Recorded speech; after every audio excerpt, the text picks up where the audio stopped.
Bismillahirrahmanirrahim. Assalamualaikum warahmatullahi wabarakatuh.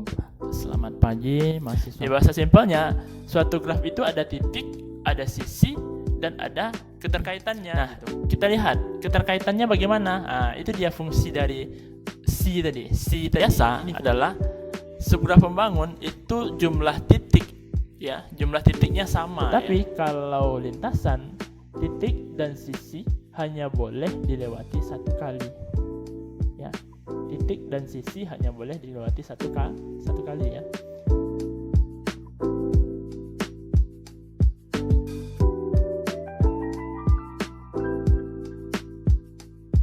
Solusinya, bagaimana cara mencari lintasan terpendek? Solusinya itu adalah dengan menggunakan algoritma Dijkstra. Ya. Jadi ada si EW Dijkstra namanya, ya. EW Dijkstra menemukan algoritma ini sehingga dia bisa menemukan panjang lintasan terpendek dari suatu titik ke titik lain, titik akhir gitu ya. Nah, kita lihat ya. Oke, di sini kita lihat V0 ya. V0 dia mau menuju ke ada nama, jadi gini, jadi dia ada fungsi Dijkstra next edge ya, yang didefinisikan sebagai berikut ya. Himpunan sisi terkait yang telah ditambahkan ya. Dijkstra next edge memberikan nilai pada titik akhir sisi terkait yang titik ujungnya berderajat. Nah, kalau kita pahami secara secara orang awam yang tidak paham dengan algoritma Dijkstra ini memang susah. Kita cukup nanti pahami bagaimana sih cara menggunakan algoritma Dijkstra gitu ya. Kalau kita kaji algoritma Dijkstra ini lebih dalam, kajiannya panjang gitu ya. Nah, kita coba sebagai orang administrasi rumah sakit, kita cukup paham bagaimana sih cara menerapkan algoritma Dijkstra ini, bagaimana sih cara menghitungnya gitu ya. Nah, itu yang perlu kita bahas. Kita lanjut saja. Ini dia ya. Jadi algoritmanya seperti ini ya. Kalau kita kaji ini ya, dia panjang ya. Jadi pertama itu ada input, ada output ya. Jadi inputnya itu apa? Ada sebuah graf, ada bobotnya gitu ya. Ada titik awal gitu, satu lagi ya. Ada titik awal gitu ya. Kemudian outputnya apa? Pohon lintasan terpendek dari titik awal ya. Jadi kita bisa menemukan jarak terpendek dari suatu titik awal ke seluruh titik pada suatu graf. Nah, itu dia algoritma Dijkstra. Jadi bukan hanya dari satu titik menuju ke suatu titik akhir, bukan hanya itu, tapi algoritma Dijkstra ini dapat menghitung ya jarak terpendek dari suatu titik awal menuju seluruh titik yang ada pada graf itu. Ya. Oke. Ya, kita baca dulu. Ini ada inisiasikan titik V0 sebagai pohon T ya, atau sebagai dia seperti pohon ya. Kalau kita gambarkan pohon gitu ya, ada titik awalnya itu misalnya jadi kalau kita kalau ada pohon itu yang tidak membentuk cycle gitu ya. Kalau kita lihat pohon, nanti ada rantingnya gitu ya. Ada dari ranting itu adalah ranting lagi gitu ya. Nah, seperti itu gambarannya kira-kira. Makanya dinamakan pohon. Jadi asalnya itu dari pohon yang pertama, sisi dari akarnya titik gitu ya. Pohon lanjut ke titik lagi, nanti titik itu bercabang ya, bercabang lagi, dan cabangnya itu bercabang lagi gitu ya. Nanti membentuk sebuah seperti pohon ya. Nah, makanya algoritma Dijkstra itu prinsipnya seperti itu. Jadi seperti itu ya prinsipnya. Nah, jadi dia bisa menemukan panjang titik dari suatu titik asal menuju seluruh titik di graf tersebut gitu ya. Nah, kemudian inisiasikan X sebagai himpunan sisi yang bertetangga dengan V0 ya. Jadi ada kita inisiasikan dulu, misalnya ada titik V0 awal gitu ya. V0 awal dia punya sisi-sisi gitu. Sisi yang berkaitan dengan dia, sisi apa aja gitu ya. Nah, itu maksudnya di sini ya. Kemudian selama himpunan sisi tersebut tidak sama dengan kosong ya. Nah, jadi gini, kalau logikanya begini, ada suatu titik awal ya, kemudian dia cari mana sih ranting-rantingnya gitu ya, mana sih sisi-sisi yang berhubungan dengan titik itu gitu ya, ini gitu ya. Nah, kemudian nanti kita memperbaharui titik awal itu. Kita perbaharui titik awal, kemudian cari lagi mana sisi-sisinya. Nah, sampai dia kosong gitu, sampai tidak ada lagi sisi-sisi yang berkaitan dengan titik awal tadi. Seperti nanti ya, kita lihat pada gambar ya. Nah, ini gambar. Seperti inilah, ini gambarnya. kita berasal dari V0 ya. Ya, kita mau melihat nih panjang sisi dari V0, panjang lintasan ya dari pohon distra ya, pohon distra dari suatu graf G ini gitu ya. Jadi yang hitam tebal ini adalah pohon distranya, yang ada garis ini adalah seluruhnya adalah grafnya.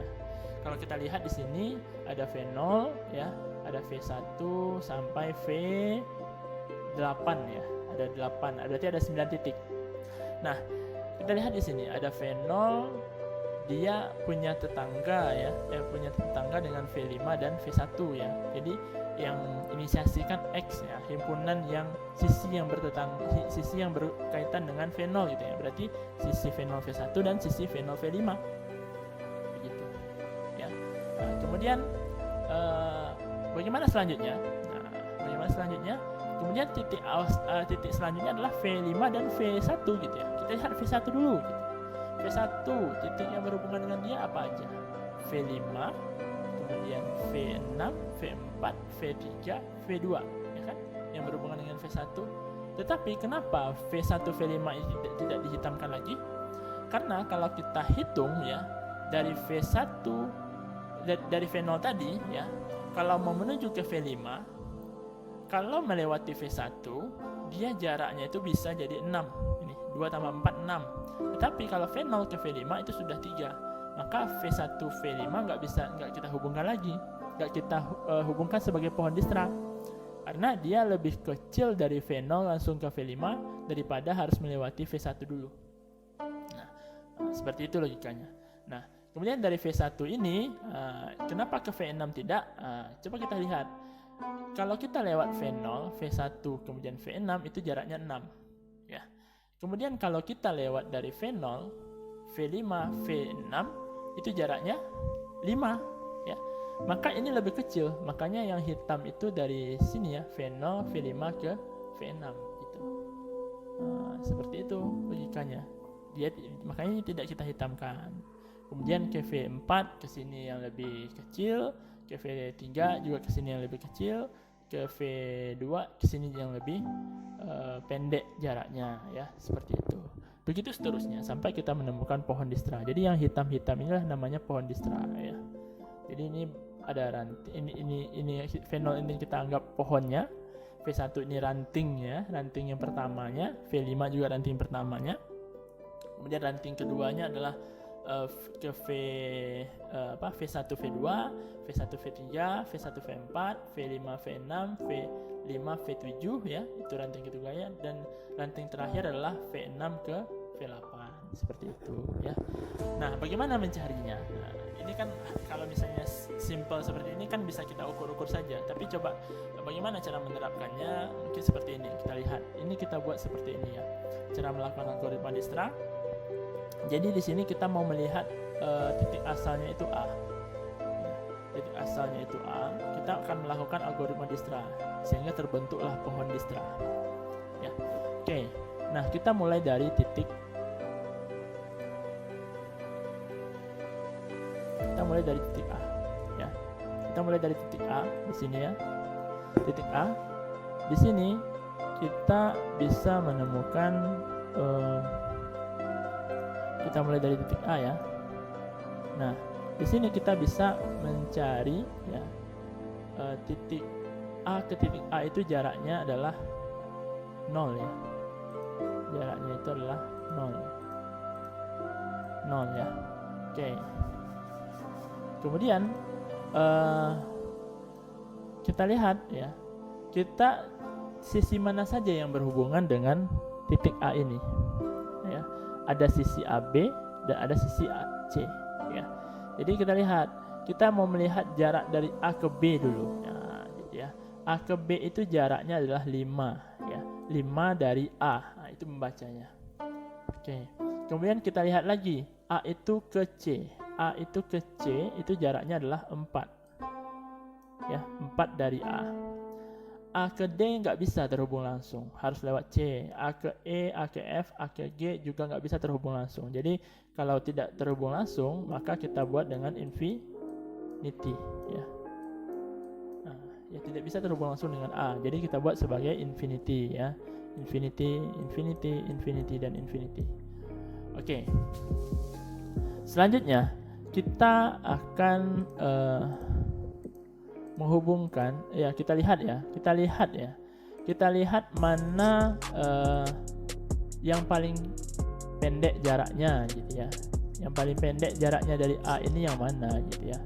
Kita lihat dari sini ada 5 dari A, ada 4 dari A. Yang paling pendek itu adalah 4 ya.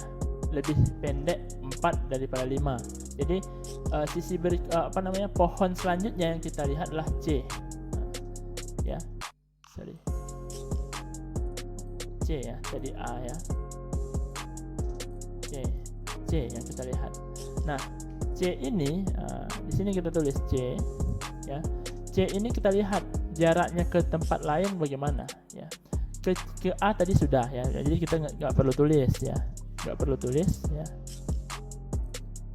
Jadi kita nggak perlu tulis. Tidak perlu tulis. Kemudian ke B, C ke B itu tidak bisa terhubung langsung ya. Tapi karena tidak bisa terhubung langsung, maka kita turunkan yang di atas. Jadi dapatlah dia 5A ya.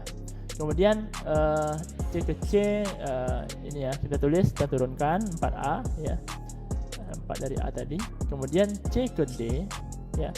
C ke D itu dari A ya. Itu totalnya 4 ditambah 8 ya, 12. Makanya 12C. Oke. Kemudian C kemana lagi? Ke E. C ke E itu 4 ditambah 11 15C. C ke F nggak bisa terhubung langsung, C ke G juga tidak bisa terhubung langsung, jadinya dia infinity ya. Oke, selanjutnya kita lihat pada baris C ini ya. Pada baris C ini kita lihat mana yang paling pendek ya. Selain C ke C ya, selain ini sudah kita mark ya, ini sudah kita mark ya. Sorry. Oke, sudah kita mark, sudah kita kotakkan. Kemudian kita lihat yang lain, yang lebih pendek yang lain mana? Yang lain yang lebih pendek adalah 5 ya. 5, 12, 15, infinity.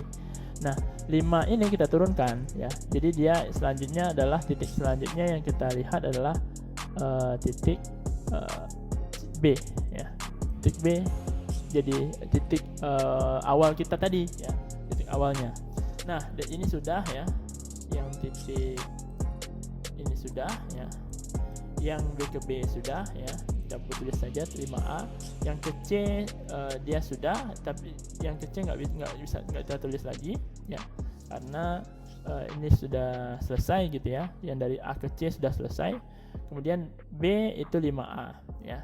Kemudian dari B ini kemana lagi yang bisa? B itu bisa ke F, bisa ke E ya. Yang lainnya infinity. Jadi kalau ke F dari A berarti dia 11 ya. Ini 11 ya. Dari B ke E itu dia totalnya 5, 13 berarti 18 ya. 18. Sementara dari E tadi ada 15 gitu ya. Yang lebih pendek mana? Kita bandingkan. Yang lebih pendek adalah 15. Jadi karena lebih pendek maka ini yang kita tulis, 15C. Yang 18 tadi tidak kita tulis, 18B ya, tidak kita tulis. Nah, kemudian ke D juga nggak bisa infinity ya. Infinity kita bandingkan dengan 12 itu lebih pendek yang 12. Oke, ini infinity. Oke, selanjutnya kita lihat mana yang lebih pendek daripada yang selanjutnya. Yang terpendek selanjutnya adalah 12, 15, 11. Ini ya, yang F.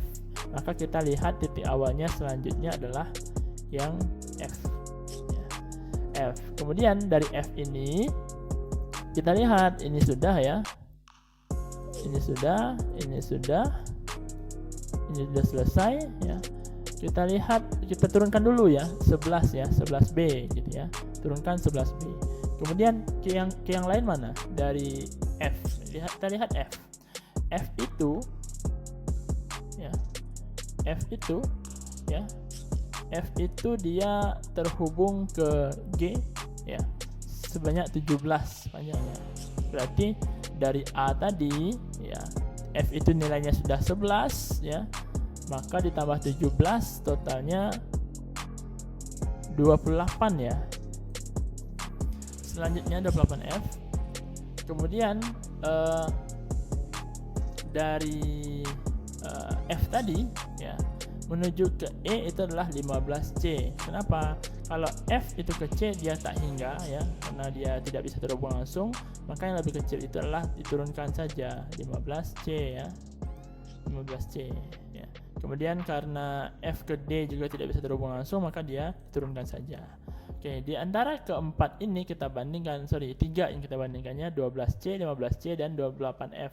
Kita bandingkan mana yang lebih pendek ya. Lebih pendek itu adalah 12C, maka ini kita turunkan ya. Jadi dia langsung ke titik D ya. Titik D lagi. Titik D. Dari titik D ini kita lihat panjang dari titik D ke E ya. D ke E itu kalau D sudah sampai D tadi sudah 4 tambah 8 itu 12 ya. Kemudian 12 kita tambah dengan 3 ya. Itu totalnya 15 ya. 15D ya. Di atasnya ada 15C ya. 15D boleh kita pilih salah satu karena dia sama. Jadi kita pilih salah satu ya. Kita pilih yang 15D. Selanjutnya 15D. Kemudian ini adalah kita tulis lagi 28F ya. Karena kalau ke F dia tidak bisa terhubung langsung dari D ya. Maka kita tulis 28F. Oke. Selanjutnya kita lihat mana yang lebih pendek, 15 dengan 28. 15 ya. Maka kita turunkan itu 15. Ya, turunkan 15D. Dia ada di posisi E ya. Kemudian dari E kita bisa lihat ke E langsung ke G bisa nggak? Ke E tadi sudah 15 ya, 15. Dari E ke G itu panjangnya 6 ditambah 15 itu 21 ya, 21E. Nah kita bandingkan dengan 28F, mana yang lebih pendek, yaitu 21E, maka kita tulis 21E gitu ya. Kita tulis 21E dan 21E ini kita turunkan ya. Jadi kita bisa lihat nih pohon distranya seperti apa ya. Sudah kita peroleh pohon distranya. Nah kita bisa menentukan kita mau kemana gitu ya. Kita mau dari A ke G, berarti lewatnya kemana saja gitu ya. Dari A itu ke C ya, A ke C gitu ya. Dari C itu ke kita lihat dari ujung dulu, dari G ya. G itu dari E dia asalnya ya. Dari G itu dari E asalnya. Kemudian E kita lihat E itu asalnya dari D ya. Ini ya, ini. Oke, selanjut dari D kita lihat asalnya dari mana, dari C, maka kita lihat C. Kemudian C kita lihat asalnya dari mana ya, asalnya dari A, berarti dia A. Berarti panjang lintasan terpendek dari A ke G adalah A, C, D, E, G gitu. Oke, mungkin bisa dipahami.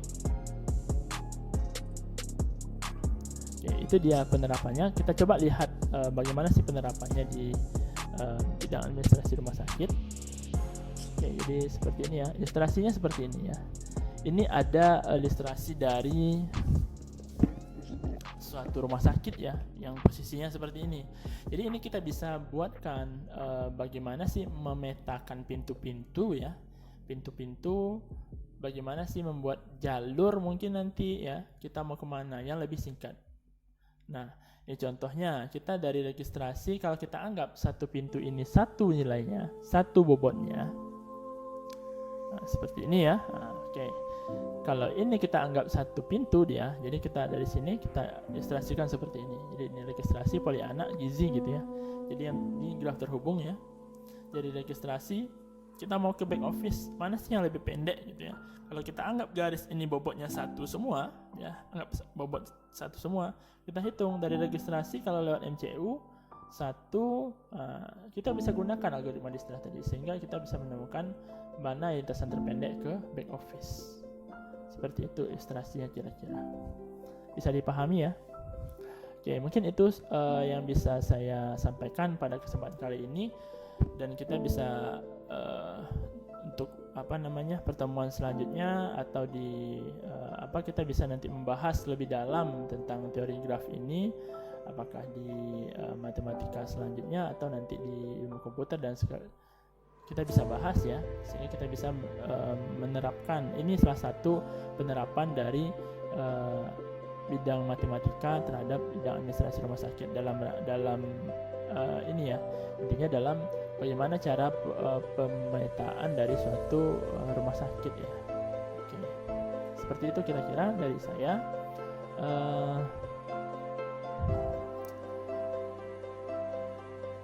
Mungkin itu dari saya untuk kesempatan kali ini. Salah dan janggal saya mohon maaf ya. Saya cukupkan untuk pertemuan kali ini. Nanti akan kita diskusikan di kelas ya. Sekarang kita diskusikan bagaimana cara dengan contoh-contoh soal yang lainnya. Oke, sehingga Anda bisa paham. Sekian mungkin dari saya cukupkan. Wabillahi taufiq wal hidayah. Assalamualaikum warahmatullahi wabarakatuh.